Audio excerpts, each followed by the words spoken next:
Hoje temos o privilégio de receber Christian Cavaleiro, uma autoridade com mais de 30 anos de experiência no setor de tecnologia e negócios, ex-presidente de tecnologia da GetNet e CEO da Pagonext do Grupo Santander. Christian é executivo consagrado, conselheiro de empresas e investidor estratégico, reconhecido como uma verdadeira especificidade no mercado. Ele traz uma visão única e uma bagagem excepcional. No episódio de hoje, Christian compartilhará insights preciosos sobre os principais desafios e as estratégias para a adoção de tecnologia e a gestão de fornecedores em grandes corporações. Prepare-se para uma conversa inspiradora e enriquecedora com um dos nomes mais respeitados da área.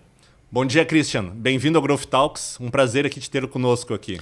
Bom dia, Gustavo. Um prazer estar aqui com vocês aí. Maravilha. Vamos dar início então ao nosso podcast.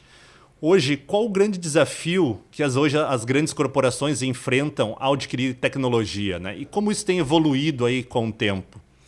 Olha, eu vejo que são 3 grandes desafios, né? Sempre tecnologia, processos e pessoas, né?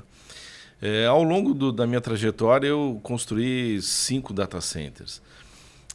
Desde das maquininhas na parede ali até o último em nuvem, né? E no passado, tecnologia era algo mais desafiador, né? Se quisesse implantar um projeto no final do ano, tinha que começar no início do ano pensando, fazendo estudos, né? Tecnologias, orçamentos, defesas, comitês, etc. Depois aí selecionar o fornecedor, aí vem a máquina, aí está na luz vermelha da Receita Federal, todo aquele trâmite. Depois chega aquelas caixas, tem que encontrar as pessoas, e aí vai colocar no data center, falta energia, não tem no-break, não tem...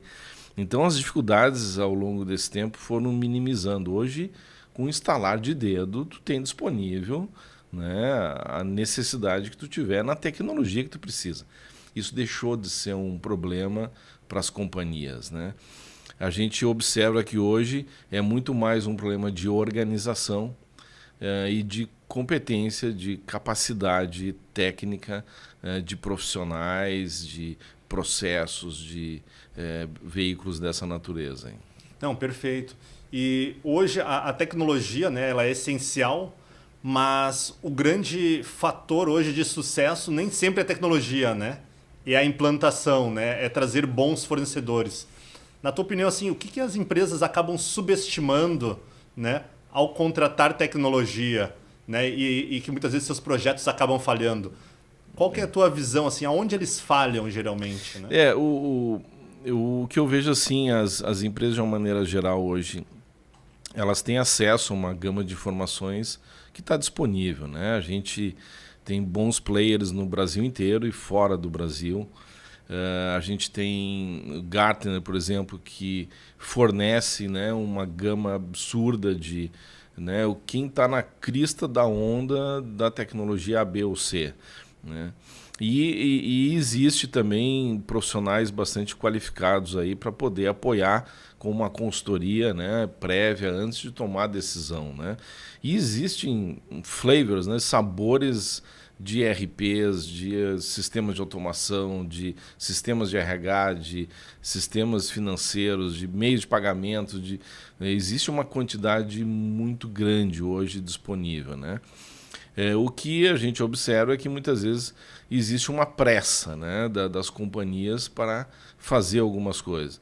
E queima algumas etapas, né, de qualificação do player, de avaliação se ele tem um suporte adequado. Né? Eu tive situações em alguns momentos onde a gente ia com profundidade nos requisitos, na especificação, né? E entendia que o suporte ia ser bem prestado. E muitas vezes no meio da implantação a gente descobria que, por exemplo, o suporte tinha migrado para a Índia, né? E Sim. Agora ia ser aquele inglês indiano, né? E o atendimento muitas vezes trocava o atendente, então o chamado era aberto com um, quando trocava o horário tinha que explicar tudo de novo, revisitar todos os tickets abertos. Então o suporte hoje é uma das coisas mais importantes num processo de gestão tecnológica, né? E isso muitas vezes é deixado de lado. Muitas vezes as empresas fazem benchmark de tecnologia, né? Mas elas acabam não buscando quem vai implementar, né? Junto, né? Porque isso também garante, né? Tu traz uma tecnologia de ponta, mas se tu não tem as pessoas qualificadas para implementar, provavelmente teu projeto vai falhar, né? Então, é importante também que tu tenha, ao preparar, né, o que tu vai buscar para o teu negócio, trazer também quem são as consultorias, se tem pessoas adequadas, quantas pessoas dominam essa tecnologia, né? Acho que isso também acaba impactando o sucesso, né, das empresas aí. Pega um projeto, por exemplo, uma implantação de um ERP, né? Muitas vezes um ERP ele mexe em toda a companhia. Os usuários que são das áreas, né, são chaves nesse processo. Já parte por aí. Então, muitas vezes, um gestor daquela área, né, não quer mandar o seu melhor recurso, que deveria ser, para um projeto dessa magnitude, o melhor recurso dele, o que conhece os processos de negócio, o que conhece a empresa, e ele manda aquele que era dispensável. Eu vou entregar isso aqui para me livrar desse negócio. E aí acaba saindo um projeto sem cumprir com todas as etapas que deveria, né, e regras de conhecimento do negócio. Então, qualificar o time interno, né, capacitar pessoas para absorver aquela tecnologia que está sendo adquirida também. Né? Muitas vezes é importante ter a consultoria, mas é importante tu ter o teu profissional também, que está ali 24/7, que tem um suporte num final de semana, num Natal, num Ano Novo, mais preparado ali dentro de casa, né? Os pratas da casa, que a gente fala. Sim. Né? Não, perfeito. E hoje a gente vê que existe um grande número, né, de empresas de tecnologia. E tu comentaste um ponto que é que muitas vezes uma consultoria vai lá coloca um profissional que não é adequado. Como que as grandes corporações hoje fazem um trabalho e um critério para selecionar essas empresas adequadas para atender, né, empresas aí que tu lideraste aí ao longo dos teus anos, assim? Grandes corporações têm isso muito bem definido, né? Processos de homologação de fornecedores, processo de requisição de compras e suprimentos, desde uma compra simples até uma compra mais complexa, né, que envolve muitas horas, né, muitos requisitos de negócio que vão exigir ali mais de 100, 200 profissionais atuando. Então, grandes corporações estão bem servidas, vamos dizer assim, né? Elas têm o próprio Gartner, né, que provê especialistas em qualquer tecnologia no mundo inteiro. Né? E se tu tem uma dificuldade, vai falar com um analista de negócio, vai num evento, tem profissionais atendendo o CIO, atendendo os gerentes de infraestrutura, atendendo em todas as camadas, o pessoal de suprimentos. Tu tem os valores, né, aproximados, né, de todas as negociações. Então, fica muito fácil para grandes corporações poder decidir, poder trazer o que tem de melhor, né, para isso.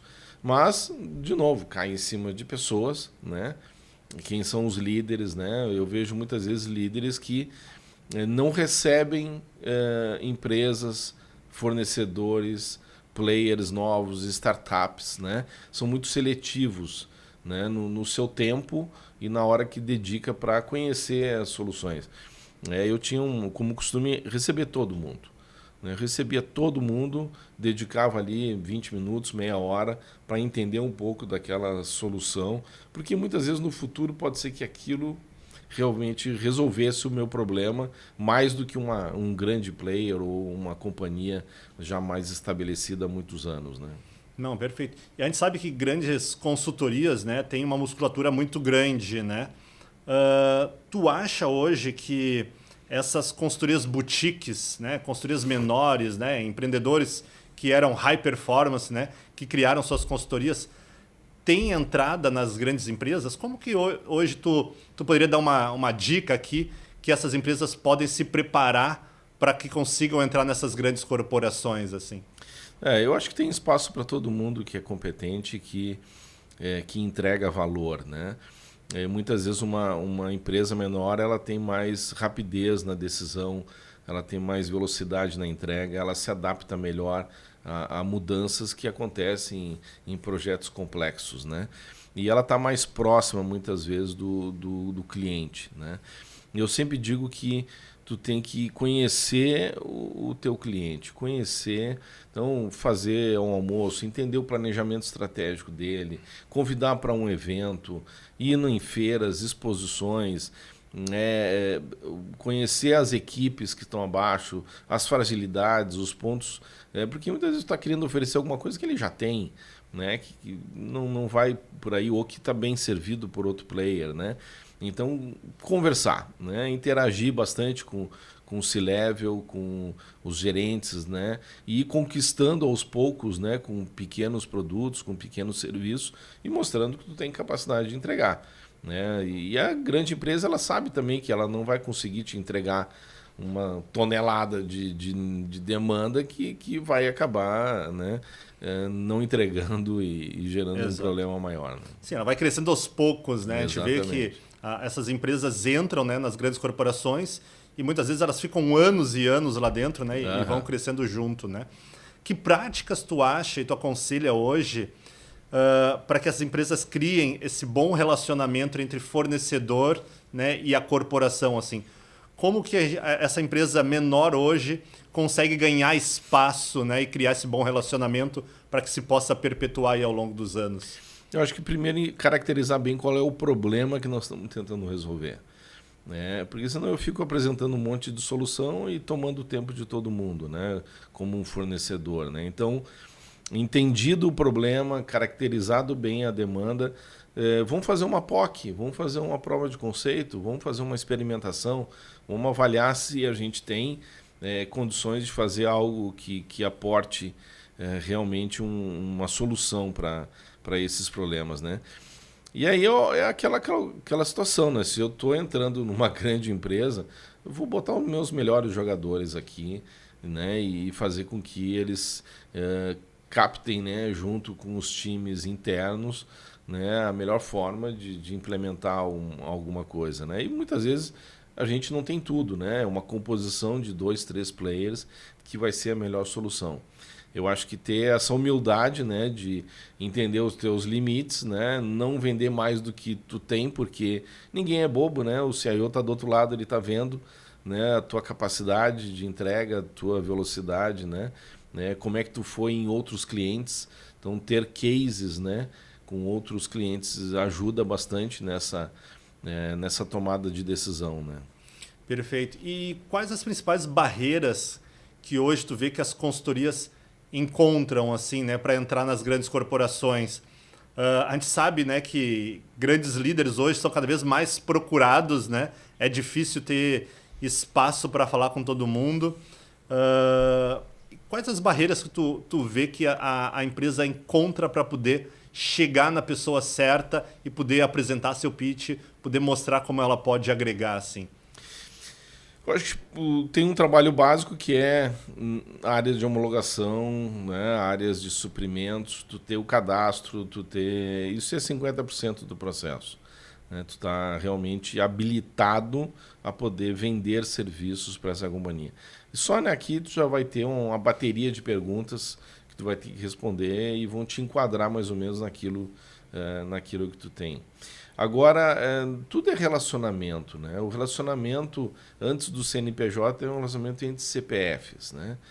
Se eu te conheço como, né, uma pessoa que pratica podcast, que faz artigos no LinkedIn, que está presente em eventos, né, te expondo o teu produto, o teu negócio, começa a ser uma pessoa visível, isso vai atrair a atenção, né, do CIO, do CTO, do COO, do CEO daquela companhia, né, quando ele vir, tu te torna uma referência naquele tema, né? E eu vou buscar, obviamente, entender. Eu acho que tem um processo, porque, imagina, uma companhia também, ela é assediada por 100 startups, por vários, né, players grandes, né, influências de tudo que é lado, né, e não tem como realmente, tem que fazer escolhas, né? Mas eu acho que isso dá para fazer de uma forma respeitosa, dá para fazer fóruns, né? E em alguns momentos eu fazia isso, né? Diz, olha, aqui está meu plano estratégico, chamava 50 players e apresentava, fazia uma coletiva de fornecedores. Minha demanda para esse ano é essa aqui. Né? Se distribuam e vão marcar agendas agora específicas com quem tem realmente condições de me atender. Agora, não toma meu tempo. Né? Se tu está querendo trabalhar com segurança da informação e nem tu tem ISO 27001, por exemplo, não vem me fornecer, porque Sim. não vai passar. Né? Se tu quer fazer um teste de disaster recovery aqui comigo e eu fui olhar 3, 4 cases grandes teus e todos falharam, né? Não vem apresentar, porque realmente não vai dar certo. Então eu deixava muito claro essa transparência, né, para que a gente pudesse realmente encaminhar soluções rápidas. Né? Eu acho que tu falou um tema muito importante, que é a questão da visibilidade, né? Hoje é muito fácil tu criar essa visibilidade, né? E muitas vezes as empresas, as consultorias, elas também precisam ter um rosto, né? Não simplesmente só o CNPJ, né? O founder, né? Os líderes da empresa precisam estar visíveis, precisam passar essa confiança, né? Para garantir que tu possa abrir essas portas, né? Para poder ter uma oportunidade de apresentar aí o seu negócio para uma grande corporação e daqui a pouco iniciar com uma prova de conceito, uma MVP, né? Agregando aí algum valor para as empresas. Tu acha que isso, mesmo que não seja fisicamente, né? Digitalmente, essa visibilidade cria esse interesse em abrir essa porta? Sem dúvida, eu sempre falo do barriga no balcão, né? Um termo que um chefe usava na companhia lá. É visitar o cliente. Né? Não tem, as melhores ideias vêm dos clientes. Né? A gente acha que muitas vezes a gente vai criar algo dentro de casa e nem todo mundo é Steve Jobs, é Mark Zuckerberg. Né? E muitas vezes tu visitando o cliente, visita o primeiro, visita o segundo, os problemas são comuns, as demandas. Então vamos criar um produto aqui focado nessa solução. Então visitar os clientes, estar próximo, né? Não tem como o fundador ficar gerenciando a empresa dentro de casa, né? E mandando ali os seus gerentes de conta ficar visitando. Aí ele começa a perder, né? Cliente não entende por que perdeu, né? Porque ele não está à frente, né? Se expondo, indo lá, demonstrando interesse, mostrando evoluções da sua companhia, do que ele está fazendo para os próximos tempos. Né?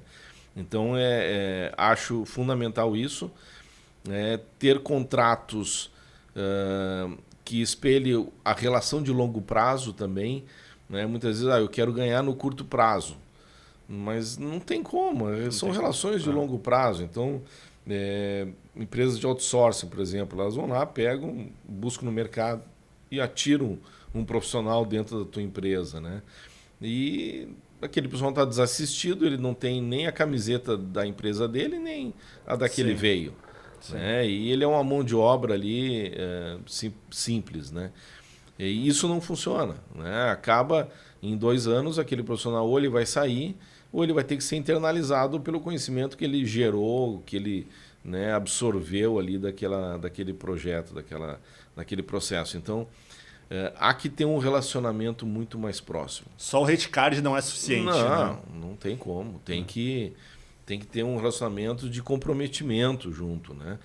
A gente tinha uma operação muito nervosa. Né? Quais são as datas mais importantes?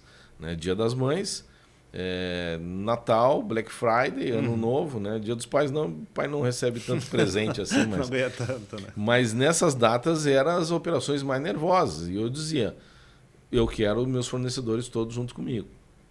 24 horas. Aqui dentro do meu NOC ou conectado comigo, 10 horas da noite, eu ainda tenho um movimento elevadíssimo aqui no Natal. Né? E aí está todo mundo bêbado, está todo mundo distante, ninguém atende telefone.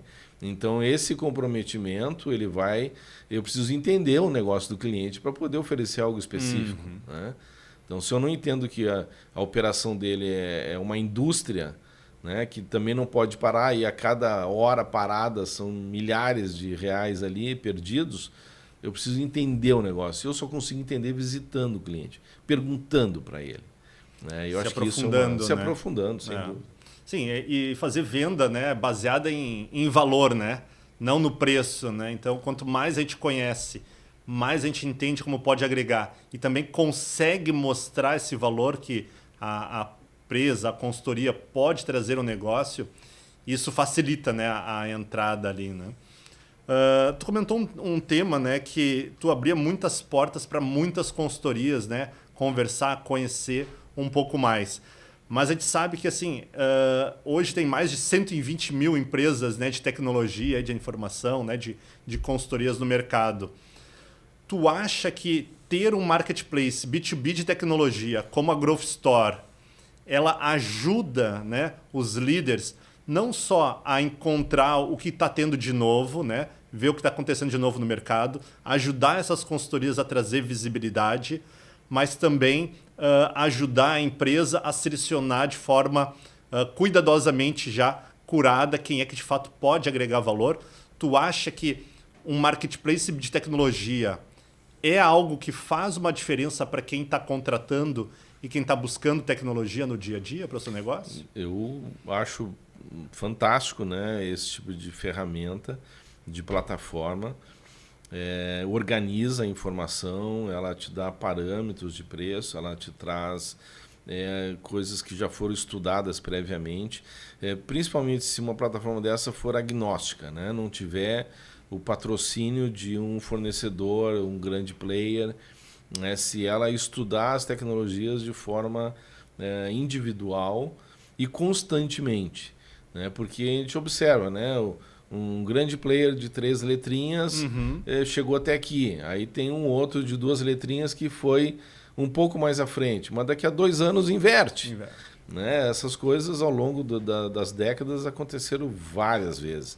Então, no momento que tu está demonstrando que tu está up to date em termos de conhecimento, né, dos players, a questão do suporte, né, quem tem o melhor suporte, né, quem consegue aportar melhores recursos, né, quem está nesse momento, né, porque também transita muitos profissionais de um lado para o outro. Então, ter uma plataforma que consiga te direcionar. A tomada de decisão, muitas vezes, ela tem um feeling, né? Tu tem uma quantidade enorme de dados que te ajudam, né? Preço, né? Um preço, todos eles sabem o preço um do outro. Né?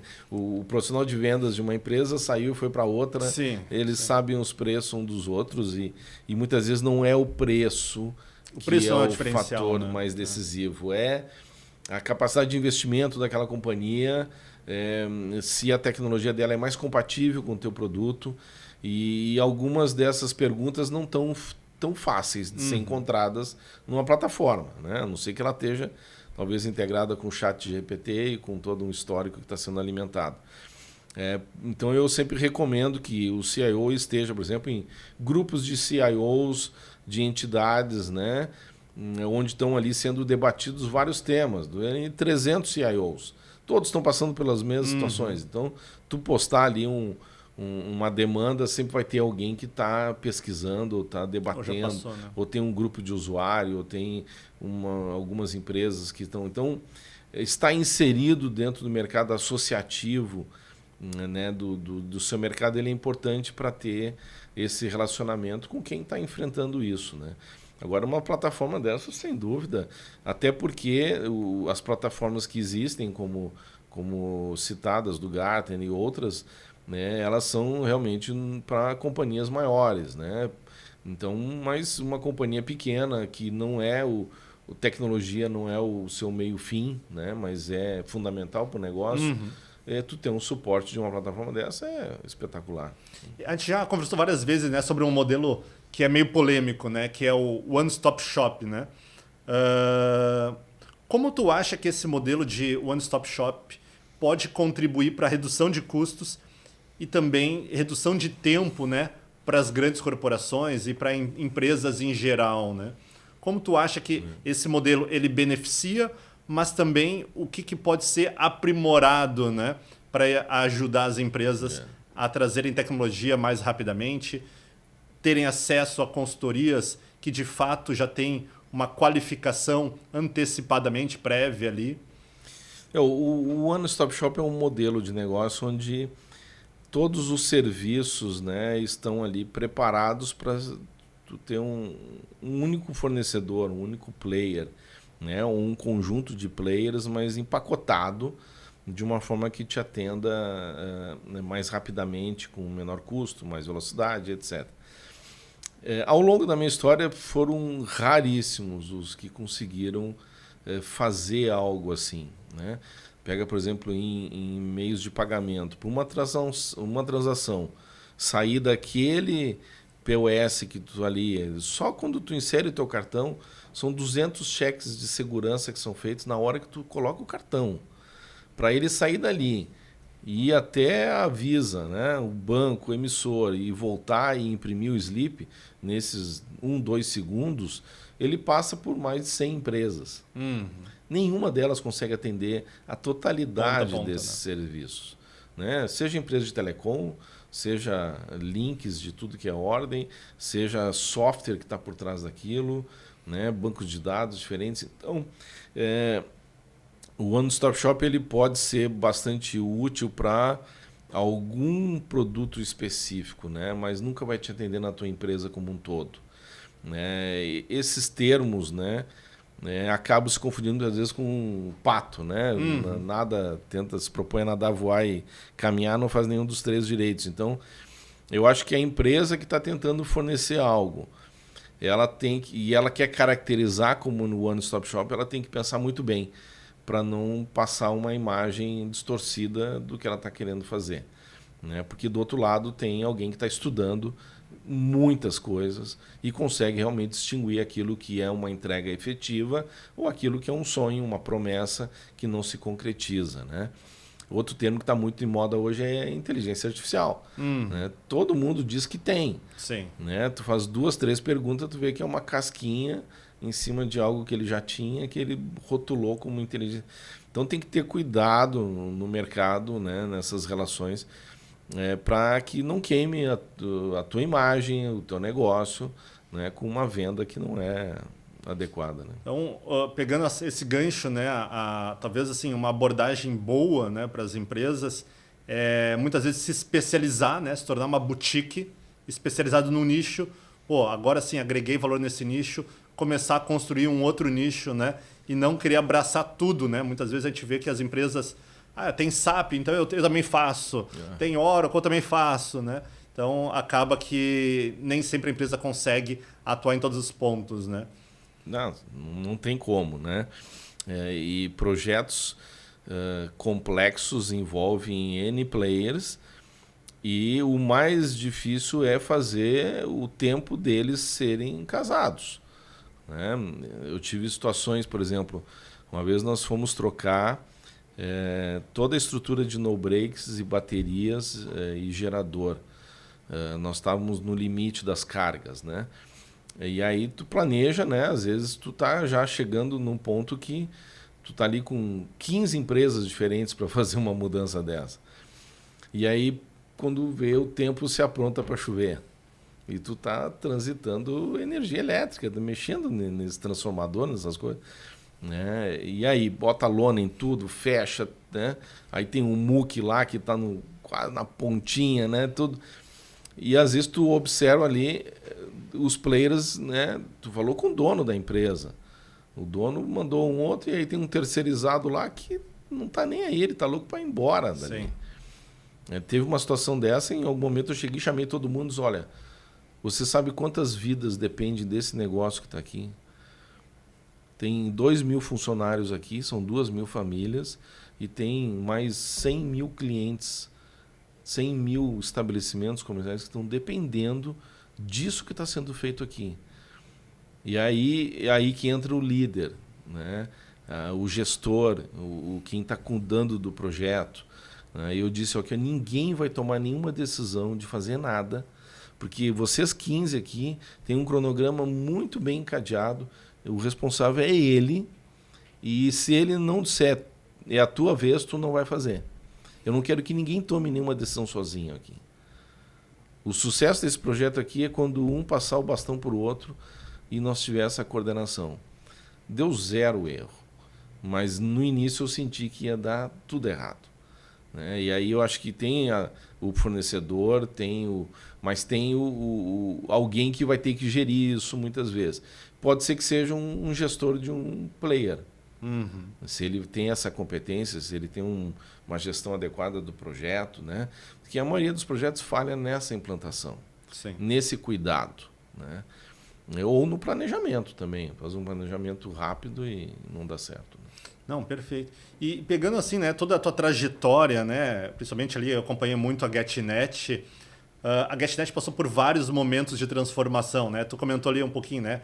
Quantos data centers foram criados até chegar uma estrutura toda em nuvem.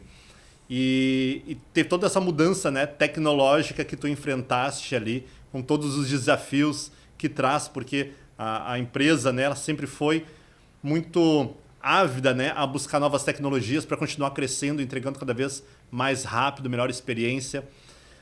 E a gente percebe hoje que muitas empresas ainda estão lá com uma sua solução legada, né, e têm dificuldades de fazer essa transformação para inovar sua tecnologia, né, com receio das grandes mudanças. Que conselho tu daria para essas empresas?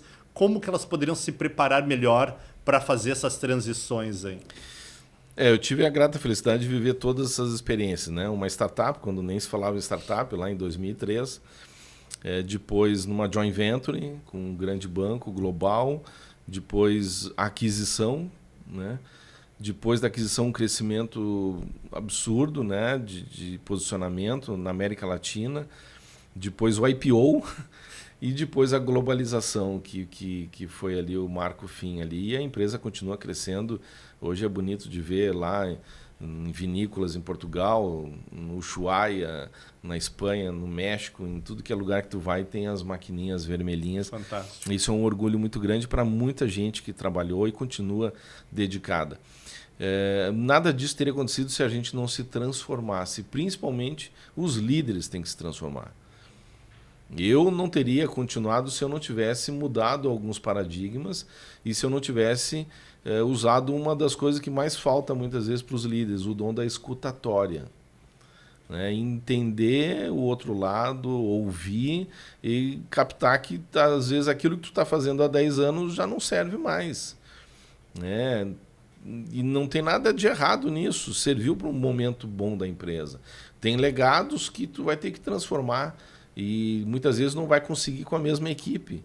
Né? Em algum momento lá a gente decidiu abrir na Tecnopuc uma filial de inovação e colocamos 10 projetos lá, com DevOps, quando ninguém se falava em Squad ainda. Né? E criamos ali com mais da metade das pessoas dali eram pessoas novas, com mentalidade de startup, com mentalidade de inovação, com possibilidade de errar. Né? Ali eu tinha tempo para errar, porque eu estava em projeto. Né? Na minha outra atividade eu não podia errar. Um erro é fatal ali. Sim. Então era muito teste, muita certificação, gente cabelo branco, gente que está há muito tempo ali. Né? E esse profissional ele é o adequado para cá. Ele não quer estar aqui. Né? Ele quer fazer o que ele já está acostumado a fazer. Mas, por outro lado, eu tinha pessoas aqui que estavam construindo o futuro da companhia. Uhum. E projetos que foram criados lá, na pandemia, responderam por 45% das transações de e-commerce no Brasil inteiro. Projetos que foram criados 2, 3 anos antes da pandemia.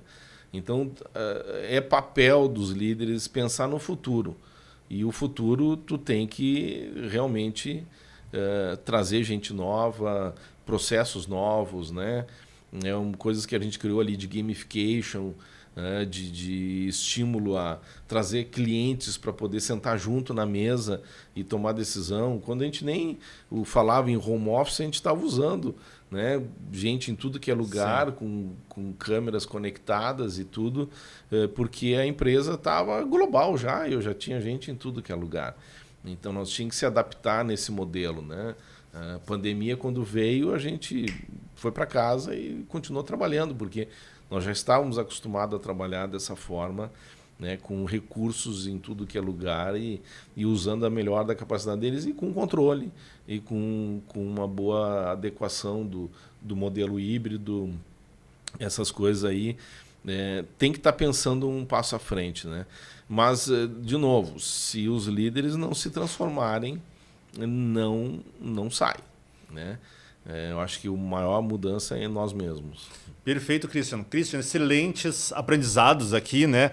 A gente vê assim, visibilidade, né? Estar exposto, estar com a barriga no balcão, né?